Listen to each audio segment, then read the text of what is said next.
Bonjour, bienvenue en Transparence, le magazine de la rédaction qui parle de l'actualité et qui donne la parole à ceux qui font l'actualité. Et notre invité ce midi, c'est Milakolo Tokomouli, le président de l'Éveil océanien. Bonjour. Bonjour Elisabeth.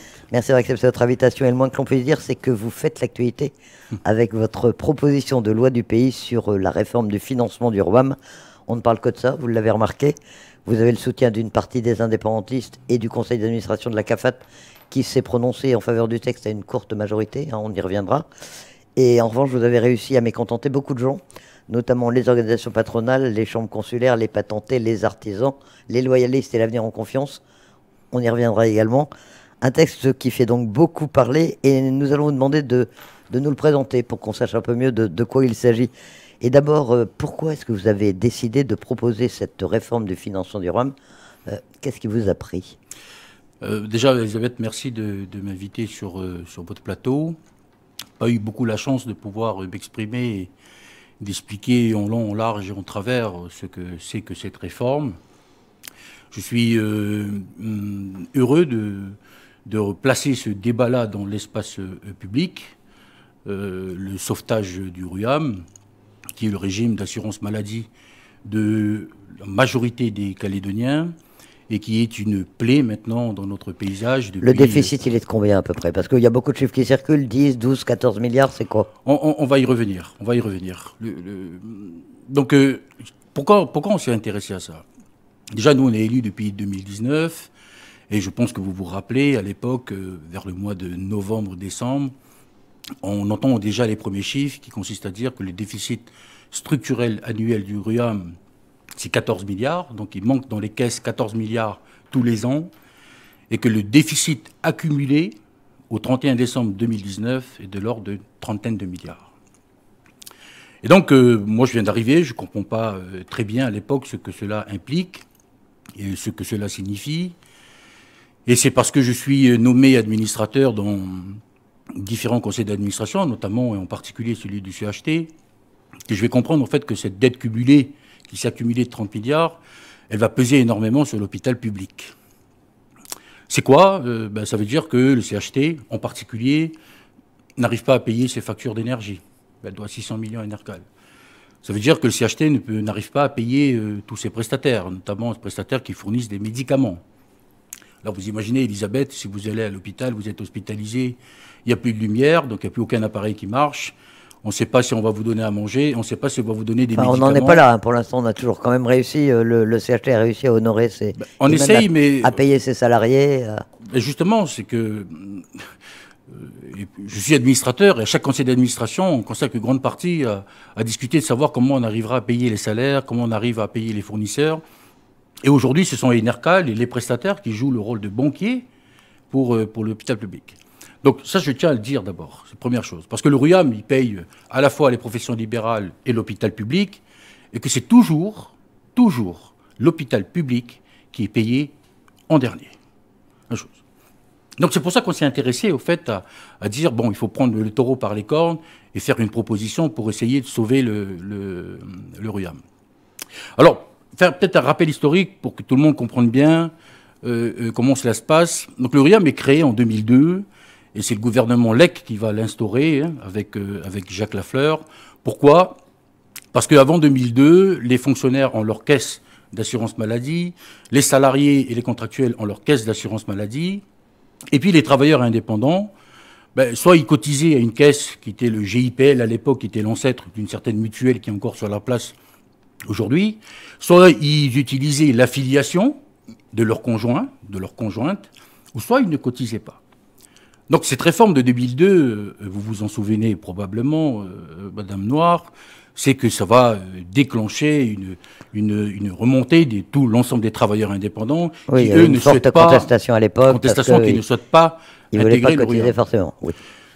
Je dis ça parce qu'aujourd'hui, personne n'ose penser que les travailleurs indépendants ne cotisent pas au RUAM. Pourtant, c'était le cas avant 2002. Ils ne cotisaient pas au RUAM. Donc la force du gouvernement Lec de Jacques Lafleur à l'époque, c'est de dire on va créer un régime unique, le régime unifié d'assurance maladie maternité, qui est le RUAM, qui est un régime de solidarité où tout le monde va cotiser. Donc les fonctionnaires, ils vont rouspéter un peu, mais ils vont accepter de cotiser dans ce régime. Les salariés, ils y cotisent déjà, donc OK. Et puis pour les travailleurs indépendants, ils vont accepter de cotiser, mais ils vont avoir une cotisation particulière. On dit toujours dans notre pays qu'il y a 4 types de régimes de couverture d'assurance maladie, parce que vous avez les 3 aides médicales et le RUAM. Nous, on préfère dire qu'il y en a un 5e, qui est le régime spécial des travailleurs indépendants. À la même époque, ils cotisent de combien pour l'instant? C'est entre 5 et 9%? C'est entre 5 et 9%, et ça dépend, parce ils peuvent choisir l'intégration partielle, qui est l'intégration minimale, c'est-à-dire que vous êtes couvert sur le gros risque.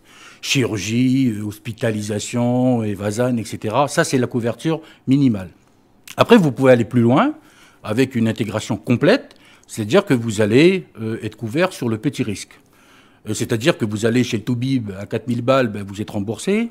Vous allez vous taper un radiologue à 30 000 balles, vous êtes remboursé, etc., etc. Vous avez compris la chose. Et puis, il y a un dernier point qui manque, c'est le régime des prestations en espèces. Donc ça, ce sont les indemnités journalières de maladie, de maternité, d'invalidité et de décès. Donc quand le RUAM est instauré en 2002, on sait que le régime n'est pas équilibré, et donc 2 taxes vont être créées. La taxe sur les services, la TSS, et la TAT3S. Et donc, elle va être affectée au RUAM pour équilibrer le système. Donc, tout ça va bien se passer jusqu'en 2010, où le gouvernement Gomes de l'époque va décider de déflécher la TSS et la TAT3S et l'envoyer vers l'Agence sanitaire et sociale. Pourquoi? Parce qu'on doit financer un nouveau Medipôle, parce que le CHT Gaston-Bourré est en ruine. On va aussi se servir de cette taxe pour financer des avancées sociales que sont le minimum vieillesse, l'aide au logement, le revenu handicap, parce qu'on légifère à ce moment-là, à ce niveau-là. Donc à partir de ce moment-là, c'est là qu'on va avoir des grandes difficultés. C'est pas uniquement à cause de ça, et je ne veux pas pointer du doigt quel gouvernement, je fais juste un constat. À partir de ce moment-là, on va avoir des déficits. Le déficit est creusé aussi par des dépenses de santé qui augmentent, la population est vieillie, etc., etc., etc. Donc, tous ces déficits-là vont arriver à ce qu'on connaît aujourd'hui. Donc, moi, je vais vous donner les chiffres à fin 2022. Le déficit structurel, il n'est plus de 14 milliards, il est de 10 milliards annuellement. Et le déficit cumulé, il est de 30 milliards et qui impacte l'hôpital public. Donc, nous, à partir de ce moment-là, on fait 2 propositions de loi de pays avec les délibérations d'application, une loi de pays pour venir régler le déficit structurel et une loi de pays pour venir régler le déficit cumulé. Je commence par le déficit cumulé. Pour le déficit cumulé, j'invente pas quelque chose de nouveau, je crée une nouvelle taxe qui s'appelle la CRDSC. La contribution au remboursement de la dette de la santé calédonienne. Oui, c'est ça. C'est pour financer un emprunt, en fait. C'est pour financer un emprunt qui va venir boucher la 30aine de milliards de déficit cumulé et donner de l'oxygène à l'hôpital public. Emprunt de 30 milliards, non, 25 milliards, hein, ça. 25, 30 milliards. Disons les choses clairement, cet emprunt-là pourra se faire si et seulement si on a réglé l'histoire du déficit structurel. Parce que ça ne sert à rien de remplir un seau dans lequel il y a toujours un trou. Donc c'est un emprunt que vous prévoyez pour, dans 3-4 ans, le temps, si vous arrivez à résoudre le déficit structurel entre-temps. C'est ça. Au fait, les 2 lois qu'on propose, c'est un plan d'action. Il est peut-être pas parfait pour certains, mais il a le mérite d'exister. C'est un plan qui vient proposer des solutions pour régler le déficit structurel et pour apporter une solution au déficit cumulé. La CRDSC, ce n'est ni plus ni moins que le cousin de la CRDS qui existe en France, et c'est une contribution pour rembourser la dette sociale. Alors ici, la dette de la santé, elle appartient à tous les Calédoniens. Difficile de dire elle appartient aux salariés, aux fonctionnaires ou aux travailleurs indépendants ou aux retraités. Elle nous appartient toute cette dette. C'est notre résultat, c'est notre héritage et on doit s'en occuper. Donc la CRDSC, c'est quoi? C'est un impôt basé sur la CCS. Donc on va venir chercher l'ensemble des revenus, d'activité, de remplacement, de solidarité, du capital. Donc ça permet d'avoir, avec une assiette large, des taux quasi indolores. Mais c'est une nouvelle taxe alors que déjà les Calédoniens ont l'impression qu'on crée des taxes en permanence et que le taux d'imposition est trop élevé en Calédonie. Ce que je peux comprendre. Et moi j'explique pourquoi je fais ça. Donc une fois qu'on a parlé du déficit cumulé, on va s'attaquer au déficit structurel, parce que c'est ça qui est le plus important. Alors quand vous avez un déficit structurel, ça veut dire tout simplement que vos dépenses sont supérieures à vos recettes. Quand il est 10 milliards, en gros, l'ensemble des cotisations, c'est 50 milliards. Et ce que la santé coûte dans notre pays, c'est 60 milliards. Donc vous avez un déficit structurel annuel de 10 milliards. Quelles sont les solutions possibles? Soit vous augmentez vos recettes et vous arrivez à 60 milliards, soit vous diminuez les dépenses et vous arrivez à 50 milliards. Donc vous augmentez les recettes. Alors, nous, c'est ce que vous proposez. Nous, on fait mieux, on propose les deux. Je vais vous expliquer pourquoi. Alors, pour augmenter les recettes, il y a plusieurs possibilités. La première, c'est de considérer que, écoutez, il manque 10 milliards, on va prendre tous les taux actuels, c'est-à-dire des salariés, des fonctionnaires et des travailleurs indépendants, on va augmenter les taux jusqu'à résorber le 10 milliards. On peut agir sur les dépenses aussi. Et agir sur les dépenses, c'est quoi? C'est plus de contrôle, c'est plus de prévention. Plus de prévention, ça veut dire donner beaucoup plus d'argent à l'agence sanitaire et sociale, qui est chargée de la prévention, entre autres, dans lequel le budget aujourd'hui accordé à la prévention, il est de l'ordre de 5%. Donc c'est 200 millions sur les 40 milliards dont bénéficie l'agence sanitaire et sociale. Mais augmenter la prévention, on pense que ça ne pourra avoir un effet que sur le long terme. Sur le long terme, en plus ça, c'est pas immédiate. C'est pas illico presto. Alors, quand je dis que nous, on propose de faire les deux, pourquoi? Parce que la prévention pour réduire les dépenses, ça c'est une chose. Mais ce qu'on oublie toujours dans la prévention, c'est que, au fait, tout le monde, tous les Calédoniens, doivent avoir une couverture médicale d'assurance maladie digne de ce nom. Or, ce n'est pas le cas dans notre pays. Donc, nous, quand on regarde de plus près maintenant le régime, on se rend compte qu'il y a deux tranches de cotisation pour les salariés, pour les fonctionnaires et les contractuels. Et quand on regarde les travailleurs indépendants, ils ont un taux de couverture, ils ont un taux de cotisation particulier parce qu'ils ont une couverture particulière. Et donc, nous, c'est ça qu'on va regarder. Et donc, dans la réforme du déficit structurel, on propose deux choses, Elisabeth. La première, c'est la suppression des deux tranches. Supprime les deux tranches. C'est le taux de cotisation unique. Taux de cotisation unique pour les salariés, les fonctionnaires et les contractuels. C'est quoi la conséquence? On a deux pivots. Le pivot salarial et le pivot patronal. Pourquoi on parle de pivot? Si la réforme est adoptée taux unique à 13,5 pour les salariés, fonctionnaires et contractuels, demain, tous les salaires compris entre 0 et 800 000 francs, on va leur rendre 1% de leur pouvoir d'achat. Tous les salaires qui vont dépasser 800 000 francs, ils vont contribuer un peu plus. Sur le pivot patronal, il est à hauteur de 600 000 francs en moyenne, je vais faire simple. Tous les salaires qui sont en dessous de 600 000 francs, on va leur redonner 1%. Tous les salaires qui sont au-dessus de 600 000 francs, en part patronale, on va leur prélever un peu plus. C'est la notion d'équité, de justice sociale. Moins vous gagnez, moins vous cotisez. Plus vous gagnez, plus vous cotisez. Donc ça, c'est le premier élément. On peut peut-être s'arrêter quand même sur cet élément. C'est celui qui fait beaucoup parler et celui qui est beaucoup critiqué, hein, notamment chez les travailleurs indépendants, les patentés, qui eux, pour l'instant, qui vont voir leur cotisation augmenter de l'ordre de 60%. C'est énorme. Vous prenez quel chiffre, Madame Noir? Les chiffres du rapport Sudry, notamment, puisque c'est le gouvernement qui vient de faire une étude d'impact sur votre proposition. Oui. Et lui, il parle de 60% d'augmentation pour les travailleurs indépendants. Je vais y répondre. Ces chiffres ne sont pas totalement vrais. Vous remettez en cause le rapport de Olivier Sudry? Je ne remets pas en cause. Je considère que M. Sudry, et nous avons déjà échangé avec lui et les conseillers de la Nouvelle-Calédonie, il considère dans son évaluation, stricto sensu, les dispositifs des secteurs aidés et des RBS, qui coûtent aujourd'hui en compensation 6 milliards. Les RBS, c'est les revenus sur les bas salaires. Revenus sur les bas salaires et les secteurs aidés. On va y revenir si vous voulez bien. Donc il considère que ça, c'est supprimé.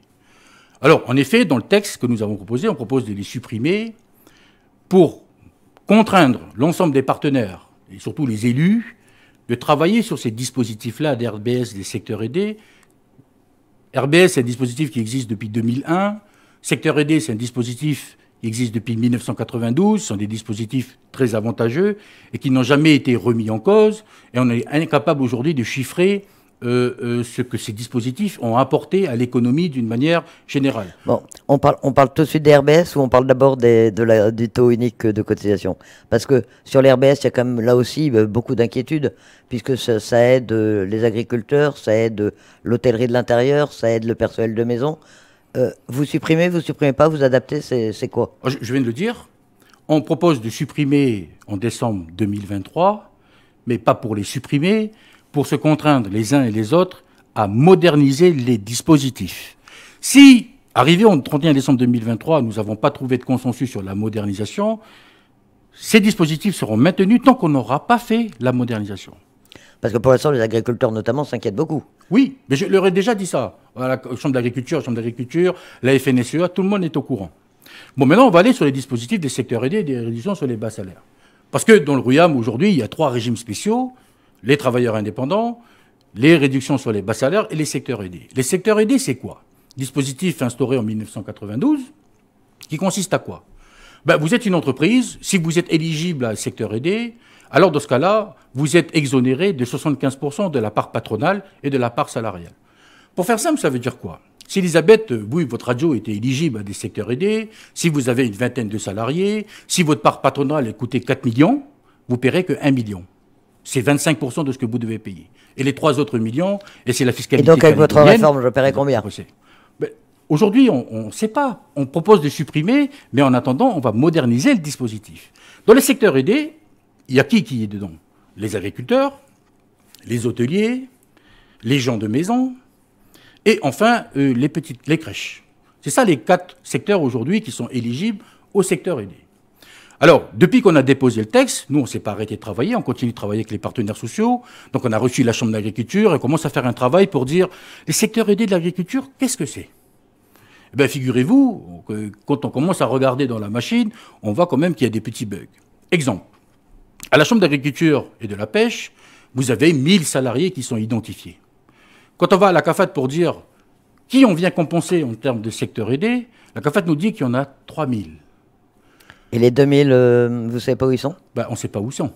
Ni nous, on est capable de répondre, ni la Chambre d'agriculture et de la pêche n'est capable de répondre, ni personne n'est capable de répondre. Mais ce dispositif de revenus aidés, d'aide, c'était pour maintenir de l'emploi, notamment à l'intérieur, pour aider l'agriculture, pour aider l'hôtellerie de l'intérieur. Donc c'est un système que vous voulez maintenir quand même ou que vous voulez complètement supprimer? Mais il faut maintenir des dispositifs des secteurs aidés. Mais les secteurs aidés, il ne fait pas de disparité déjà entre les salaires. Vous gagnez 200 000 et vous gagnez 2 millions de francs pacifiques, on vient quand même exonérer à 75%.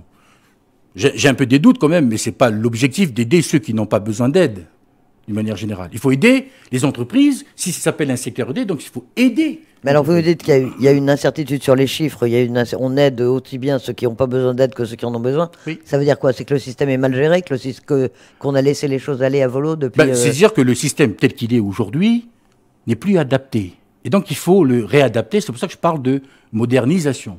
Parce que quand on dit secteur aidé de l'agriculture, vous et moi, on a dans la tête, oui, les agriculteurs qui d'ailleurs ont connu beaucoup de difficultés avec les cataclysmes climatiques qu'on a connus ces dernières années.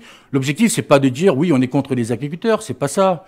On est beaucoup plus évolué que ça. Aujourd'hui, il y a 1000 agriculteurs qui sont à la Chambre d'agriculture et de la pêche. Pourtant, il y en a 3000 qui sont compensés au niveau de la CAFAT. Donc, est-ce qu'on continue à laisser les choses telles quelles parce qu'on sait qu'elles existent et ça ne va pas et on laisse faire et ça nous coûte beaucoup d'argent, ou on dit, OK, il faut moderniser. Nous, on a fait le choix de moderniser.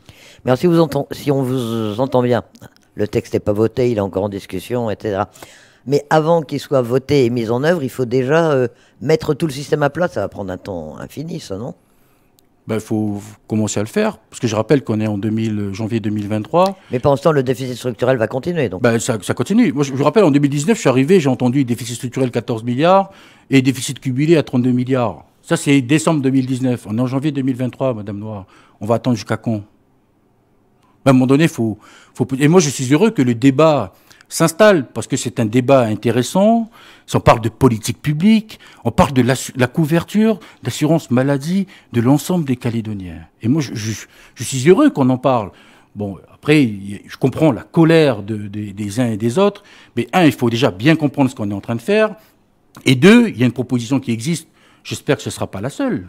Nous, on a fait une proposition, elle est probablement perfectible, mais j'invite, moi, tous mes collègues, et d'autres aussi, syndicats ou de chambres consulaires, à porter leur pierre à l'édifice. Voilà ce que nous proposons. Alors, vous entendez la colère notamment des patentés, des artisans. Ils étaient réunis hier soir, les artisans, à la chambre des métiers et de l'artisanat. Eux, ils sont vent debout contre votre proposition, parce qu'effectivement, les patentés, ils vont voir leur taux augmenter à 13,5 comme tout le monde. Est-ce que c'est justifié ? Et est-ce qu'ils vont pouvoir tenir alors que justement, souvent, ils ont aussi des difficultés financières? Bon, je vais parler des taux uniques de cotisation de travailleurs indépendants parce que vous me lancez là-dessus. Et oui, j'ai vu hier et même ce matin la réunion qui s'est tenue hier à la Chambre des métiers et des artisans. D'ailleurs, je suis administrateur de cette chambre consulaire. Je n'ai pas été convié. J'aurais aimé être convié pour pouvoir m'exprimer. Bah oui, ils vous reprochent de ne pas les avoir entendus assez, de ne pas avoir fait partie de la concertation. Bah, c'est pas vrai, parce que Mme Rivière, elle est venue, on l'a rencontrée 2 fois, elle le dit elle-même, donc je ne comprends pas cette information. Vous n'avez peut-être pas entendu ces arguments. Non, mais j'ai entendu. Après, moi, je ne suis pas... nous, on a fait une proposition, on a entendu. Mais je pense que ça dépend de la manière dont on présente les choses. Je vais essayer avec une métaphore, peut-être ce serait plus simple, Elisabeth, pour que les gens comprennent. Aujourd'hui, les salariés, les fonctionnaires et les contractuels, aujourd'hui, ils payent un pain entier à 13 francs 50. OK.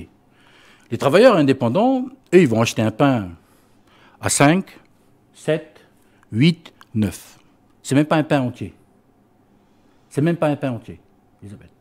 2, les Calédoniens, tous les Calédoniens, viennent compenser le prix pour aller jusqu'à 13 francs 50. Quand je dis tous les Calédoniens, c'est à la fois ceux qui travaillent pas, les étudiants, les retraités, etc. Donc il y a tout le monde qui cotise pour amener le pain qui est payé par les travailleurs indépendants à 5, à 7, à 8, à 9. Quand vous parlez de pain, c'est la couverture sociale qui est... Oui, bien sûr, c'est la couverture sociale qui n'est pas complète. Ils ont une couverture sociale qui est moindre, c'est ce que vous expliquiez tout à l'heure. Notre proposition, elle est simple. Oui, je termine, Elisabeth. Oui. Proposition, c'est de dire, aujourd'hui, les travailleurs indépendants, vous payez votre pain à 13 francs 50.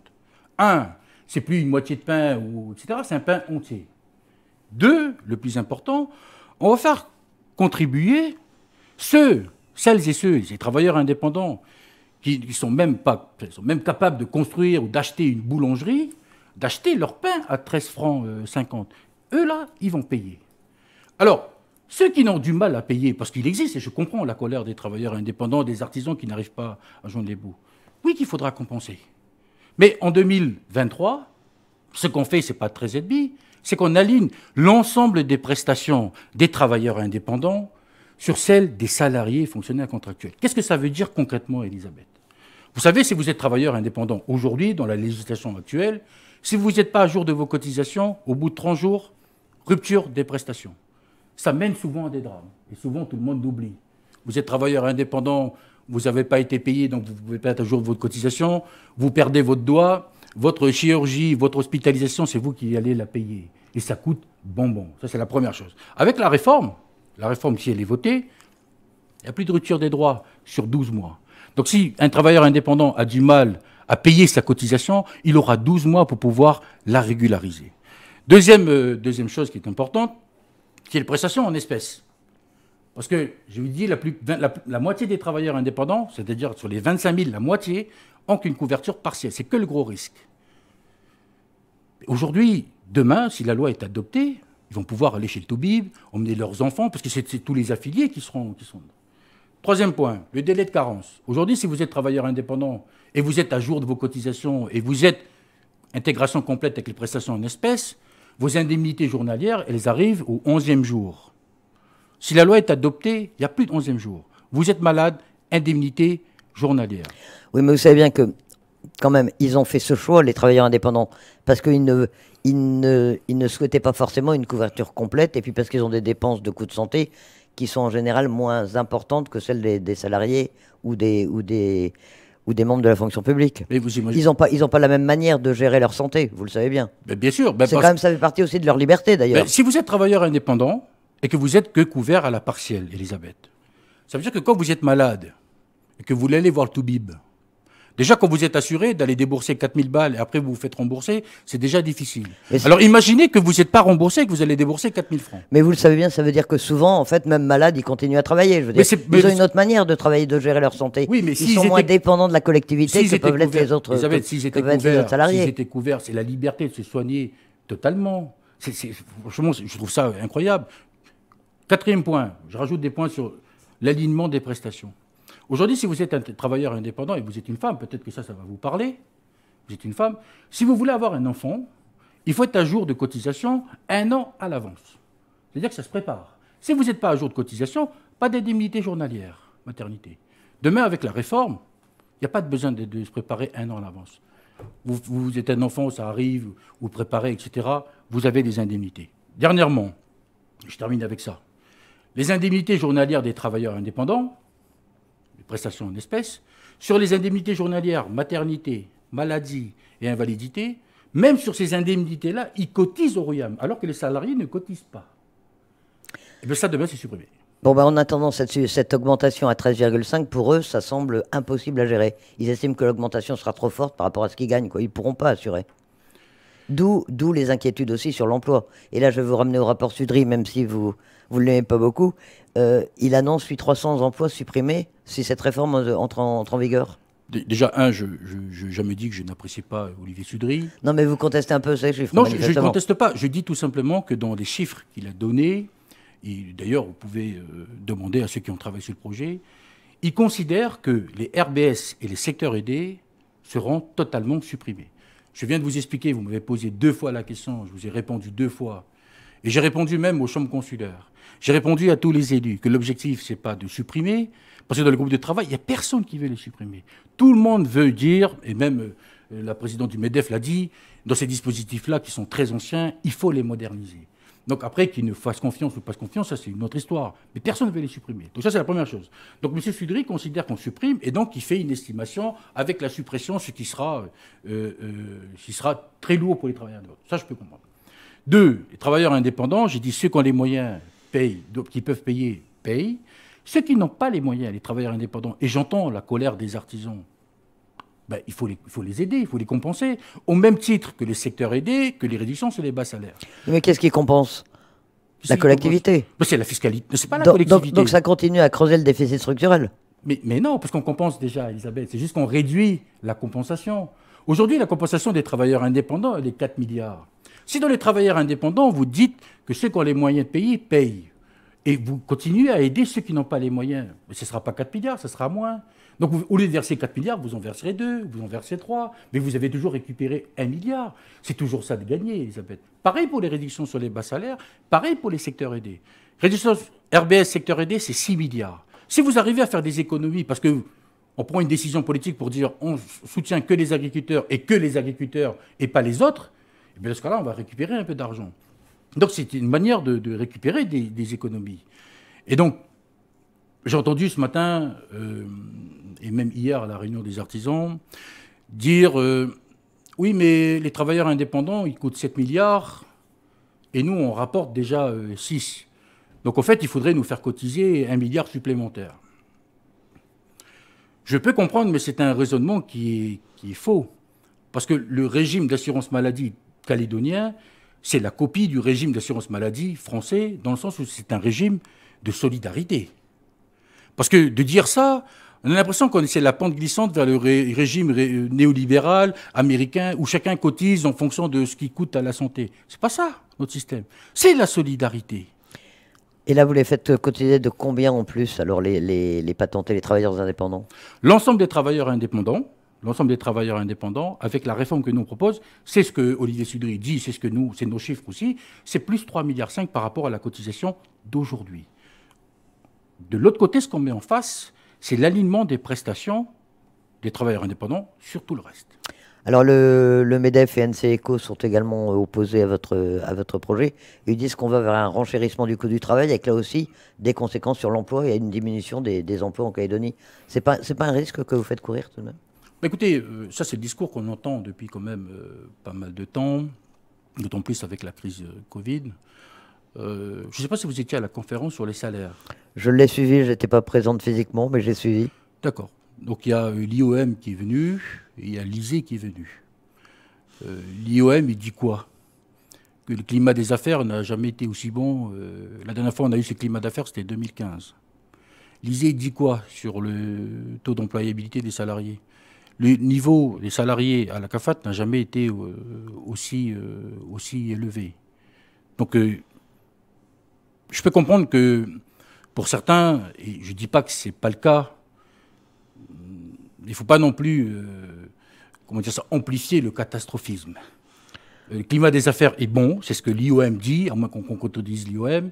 L'ISEE dit que le nombre de salariés à la CAFAT n'a jamais été aussi élevé. Et vous pensez que la situation économique de la Nouvelle-Calédonie est bonne? Non, je dis qu'elle va s'améliorer, l'économie est résiliente.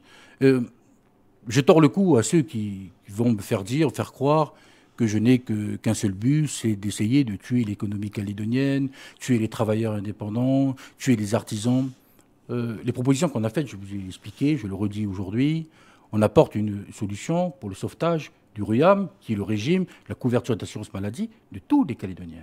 Mais alors pour l'instant, vous le sentez bien, puis vous l'entendez, il y a quand même beaucoup d'opposition. On en est où chez les indépendants, puisque ce texte est passé en commission, hein, il n'est pas encore présenté au Congrès, mais ça va venir dans les semaines qui viennent, j'imagine. Vous n'avez pas de date encore, hein. Nous n'avons pas de date à ce stade-là. Le texte a fait le Conseil d'État, avis favorable, a fait le CESE, avis favorable. Enfin, le Conseil d'État, c'est un avis juridique, hein, c'est pas sur juridique. le fond du... Ouais, c'est bien de dire que juridiquement, on Oui. fait les choses dans l'ordre. Avis du CESE favorable, dans la deuxième mouture, parce que dans la première mouture, elle était défavorable. Avis du Conseil d'administration de la CAFAT favorable. Et le seul avis qui compte et qui va avoir de l'incidence, c'est l'avis des élus du Congrès. Ben justement, alors, il y a une majorité ou il n'y a pas de majorité au Congrès pour le voter? Déjà, on a fait un certain nombre d'auditions. On a consacré 3 commissions à auditionner la Chambre des métiers des artisans, le MEDEF, l'interpatronale, la CPME, la FNSEA. On a fait 3 auditions déjà pour consacrer aux auditions. Et on a déjà examiné les 2 textes, les 2 lois de pays en commission. Donc là, c'est important de dire qu'on a examiné d'abord les lois de pays. Donc les 2 lois de pays, elles viennent créer la CRDSC, et l'autre loi, elle vient créer l'alignement des travailleurs indépendants en termes de prestations. Sur les taux, ce sont les délibérations d'application. Donc entre le moment où on a fait les auditions et le moment où les délibérations vont être votées, il y a un temps de discussion. Moi, je remarque seulement qu'à la conférence sur les salaires, le membre du gouvernement en charge du Conseil de dialogue social s'était engagé à réunir les partenaires sociaux parce que l'interpatronal a brandi une ultime proposition à la conférence sur les salaires d'un taux unique à 9%. Donc l'interpatronal veut 9, l'intersyndical veut 13,5. Bon. Je demande aux membres du gouvernement de réunir les partenaires sociaux et d'essayer de trouver un consensus. Vous parlez de Christopher Gégès, qui est en charge du dialogue social. Oui, il me semble que... je ne suis pas chargé du Conseil du dialogue social au Congrès. Ce n'est pas mon rôle. Mais les groupes politiques au Congrès, est-ce que les indépendantistes soutiennent vos propositions ou non? On sait que ce matin, il tenait une conférence de presse, donc les loyalistes et l'Avenir en confiance sont opposés. Oui. Calédonie Ensemble ne s'est pas encore exprimé sur le sujet. Vous savez peut-être, vous, où ils en sont? Je vais aller terminer avec ça, parce que c'est l'avis des commissions qui manquait. Donc on a examiné le texte en commission, les 2 lois de pays. Avis défavorable de la part des loyalistes, de la part de l'Avenir en confiance et de la part de Calédonie Ensemble. Les indépendantistes, eux, ont donné un avis favorable sur les textes. Les 2 groupes? Les 2 groupes sur les lois de pays. Je parle bien des lois de pays. Et donc, ça veut dire qu'il y a une majorité au Congrès pour adopter ces lois de pays? Non, ça ne suffit pas? Vous savez, déjà, pour demander un examen en sciences publiques, il faut déjà qu'il y a 28 voix des élus du Congrès qui signent et demandent une session extraordinaire. A priori, si on arrive à trouver une session extraordinaire pour examiner les textes, on aura a priori une majorité pour le voter. L'objectif, ce n'est pas de passer en force, je le dis, je le redis, d'autant plus que ce qu'on va examiner, en tout cas, elle n'a pas d'incidence. Parce que soit on n'est pas d'accord avec les textes, les 2 lois de pays, ça veut dire qu'on ne veut pas l'alignement des prestations des travailleurs indépendants, parce que c'est ça que fait la loi, ou soit on est d'accord avec ça. Concernant le taux, j'entends la colère des uns et des autres pour dire 13,5, c'est très élevé. On a encore du temps pour discuter. La vraie question, c'est de savoir, est-ce que les partenaires, tous les partenaires, vont être d'accord sur un taux, un consensus, ils vont arriver à un consensus sur un taux. S'ils arrivent à un consensus, est-ce que nous, les élus, on va arriver à un consensus? C'est une vraie question. Parce que ce n'est pas dit que les partenaires soient d'accord, que nous, on soit d'accord. Maintenant, la vraie question, c'est, s'ils ne sont pas d'accord, qu'est-ce qu'on fait? Est-ce qu'on avance ou on attend? Il y a d'autres propositions. Il y a celle de NCECO notamment, qui fait une grande proposition fiscale. Est-ce que vous la prenez en compte? Est-ce que vous êtes prêt à discuter avec eux? Est-ce qu'il y a un moyen de trouver une solution qui vous mette d'accord les uns et les autres? Déjà, dans les groupes de travail que nous avons effectués avec l'interpatronal est toujours venu nous dire il y a cette réforme qui est là et qui est contre-proposition à la réforme que nous, on porte. Nous, on a toujours dit, et on le redit encore aujourd'hui, la réforme de l'interpatronal, elle ne vient pas en opposition avec ce qu'on est en train de faire. Première chose. Deuxième chose, la proposition de NCECO, Mais je ne sais pas vous, mais moi je n'ai pas vu de texte. Ça n'existe pas. 3, si vous parlez de cette proposition, oui, j'en ai entendu parler, c'est celle qui consiste à ramener le taux unique à 9%. Et nous, on a regardé ce que ça fait, 9%, Elisabeth. 9%, dans la proposition, en tout cas, celle que je connais, elle consiste simplement à dire, pour tous les salariés, la part salariale qu'ils payaient, ils ne vont plus la payer. Et le taux de cotisation de la part patronale, elle ne va pas aller à 13,5%, elle va aller à 9%. Qu'est-ce que ça a comme conséquence? La conséquence directe sur le royaume, parce que c'est de ça dont on parle. Aujourd'hui, on a un déficit de 10. Si on passe le taux à 9, on rajoute 12 milliards. Ça veut dire qu'au lieu d'avoir un déficit de 10, au final, on a un déficit de 22 milliards qu'il faudra compenser. Bon, vous nous avez bien exposé votre proposition. On va laisser NCECO présenter la sienne, peut-être, parce que j'imagine qu'ils ont des réponses aussi sur la manière de compenser. Non, mais c'est très simple, je vais expliquer rapidement. Si vous descendez à 9, parce que le temps passe. Si c'est 22 milliards, Elisabeth, il n'y a pas 36 solutions pour trouver ces 22 milliards. C'est soit vous augmentez la TGC, qui, je rappelle, le rendement, c'est 44 milliards, 45 milliards. Donc, si vous voulez trouver 22 milliards, ça veut dire qu'il va falloir rajouter la moitié des taux de TGC aujourd'hui. Première chose. C'est un choix. 2, ou sinon, vous allez sur la CCS, Contribution Calédonienne de Solidarité, et là, vous allez chercher le rendement des 22 milliards. Aujourd'hui, un point de CCS, ça rapporte 7 milliards. Si vous voulez 22 milliards, il va falloir tripler. Tripler les CCS des revenus d'activité, tripler les revenus du capital et multiplier par 5 les revenus des retraités et de solidarité. Donc, peu importe de la manière dont on va prendre, si ce n'est pas par le travail, c'est par la fiscalité que vous allez chercher. Mais vous savez bien qu'aussi, toutes ces choses-là ne sont pas uniquement mathématiques et comptables. Je veux dire, il y a aussi une ambiance, créer un climat de confiance en Nouvelle-Calédonie, recréer des emplois. Ça peut être aussi une manière de combler différemment ces déficits. Mais on n'a pas le temps de refaire le monde là. J'ai toujours entendu cet argument, oui. Elisabeth, je vais y répondre. Rapidement, on a vraiment... Je ne sais pas, je viens du privé, et donc j'arrive étant élu. La comptabilité publique, ce n'est pas compliqué. Les dépenses doivent être égales aux recettes. Vous ne pouvez pas dépenser de l'argent que vous n'avez pas. Ben si, comptabilité publique, ça c'est vrai.